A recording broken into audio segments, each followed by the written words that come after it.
여기 30년간 싸움을 벌이고 있는 두 회사가 있습니다.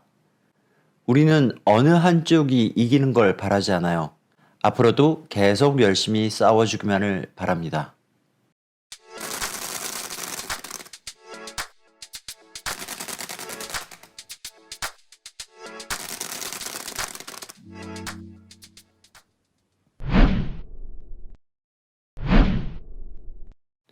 안녕하세요. 베테우스입니다. 오늘날의 PC는 모두 IBM 덕분이라고 이야기를 했고요. IBM의 선택 덕분에 이 두 회사는 이후 40년간 CPU 시장에 패권을 두고 경쟁을 하게 됩니다. 오늘은 이런 이야기들을 해볼 건데요. 어떻게 풀어나갈까 생각을 하다가 시간 순서대로 가는 게 맞겠다.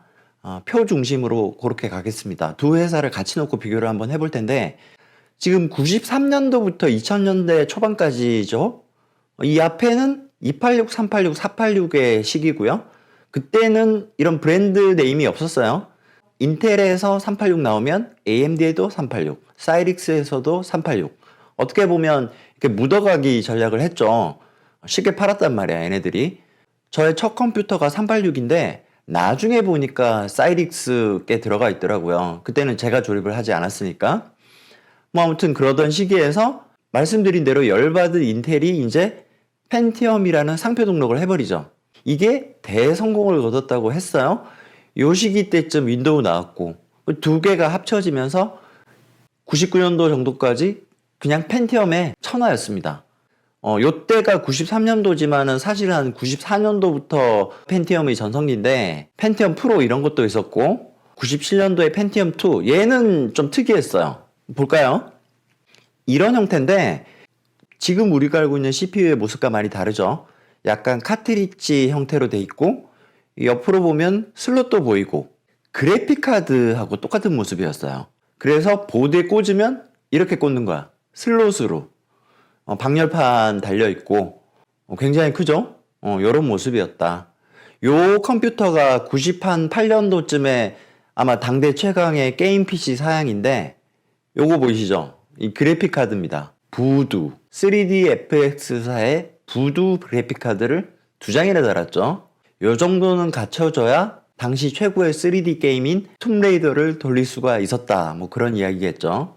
아무튼 이렇게 인텔이 펜티엄부터 펜티엄 3까지 잘 나가던 시절 요 펜티엄 3가 요게 또 명작입니다. 투알라틴, 코포마인 뭐 이런 게 나오는데 이후에 펜티엄 4가 나온 이후에도 이거 되게 많이 팔았어요. 사람들도 얘보다 얘가 낫다 그런 말도 했었고 그 말은 이게 좀 문제가 있었다. 지금 제가 빨간 벽을 쳐놨죠. 그것도 아주 두껍게. 그렇습니다. 앞으로 요런 게 나오면 이 이후에 빨간불이다. 이 두께가 두꺼우면 많이 빨간불이다. 그렇게 생각하시면 돼요. 다시 말해 얘가 진짜 문제가 많았다는 그런 이야기겠죠. 같은 시기에 AMD는 요 시기까지는 뭐 없어요. K5라는 걸 내놨지만 이게 워낙 대박을 쳐가지고 K5가 있는지도 잘 몰랐고 우리나라에서는 적어도 AMD의 존재 자체가 없었습니다. 그런데 요때 파라볼이 켜지잖아요? 요게 잘 나갑니다. 요게. 요 시기가 어떤 시기냐면 PC방이 생깁니다. 그때 우리나라 PC방 어마어마하게 생겼죠. AMD가 이 PC방 마케팅을 해요. 대량 공급을 하는 거죠. 그래서 가정용보다 PC방에 엄청 팔았다고 합니다. 이때 게임단도 운영을 해요. 기욤 패트리, 베르트랑 이런 친구들 스타크래프트 게임단 했었죠. 아무튼 인텔이 이렇게 잘 나가다가 삽질을 할 무렵부터 슬슬 AMD는 잘 나가기 시작했다. 이렇게 살짝 두 개가 항상 엇갈려요. 한 회사가 잘 나가면 상대적으로 다른 회사가 못 나간다. 반사 이익을 얻는 것도 있지만 실제 이제 경쟁 회사 제품이 잘 나온 것도 있고 뭐 이런 상관관계가 오늘날까지도 지속되고 있는 거죠.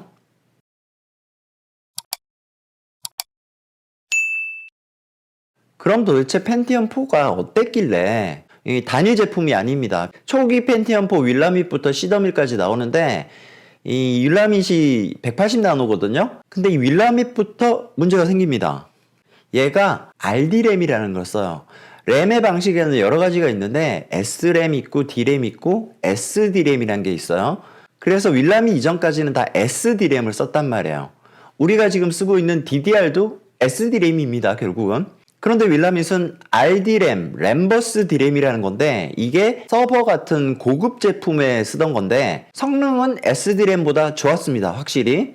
그런데 이 가격이 동일 용량의 SD램보다 최소 2배, 많게는 4배까지 비쌌어요.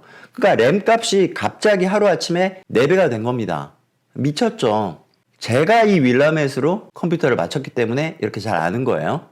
윌라밋의 발목을 잡은 거는 얘였습니다. RD램. 그런데 이때 대만의 비아라는 회사에서 윌라밋을 꽂는데 RD램을 안 쓰고 SD램을 쓸 수 있는 칩셋을 내놔요. 그리고 이제 그 칩셋을 장착한 보드도 내놓지. 괜찮게 팔립니다. RD램 안 써도 되니까. 인텔 입장에서는 자기네 회사의 칩셋 보드가 안 팔리는 것도 있었지만 어쨌든 주력이 CPU였는데 덕분에 그나마 윌라밋을 좀 팔아요. 나중에 인텔도 SD램 쓸 수 있게 칩셋 수정을 합니다만 어쨌든 이 RD램이 윌라밋의 제일 큰 문제였고 이 다음 세대 노스우드는 당연히 RD램 폐기하고 다시 SD램으로 넘어갑니다. 이후 PC 시장에서 RD램은 완전히 사라지죠. 여기까지는 그래도 괜찮았어. 근데 문제는 이 친구죠. 프레스캇. 전설의 프레스핫이죠. 이때 프레스캇 진짜 뜨거웠어요. 뜨겁다는 말은 뭐예요? 전기 많이 먹고요. 열 받으면 성능이 안 나오는 거예요. 오죽하면 이런 패러디가 등장을 했겠습니까? 오른쪽에 오리지널 광고가 있습니다. 광고 한번 보시고요.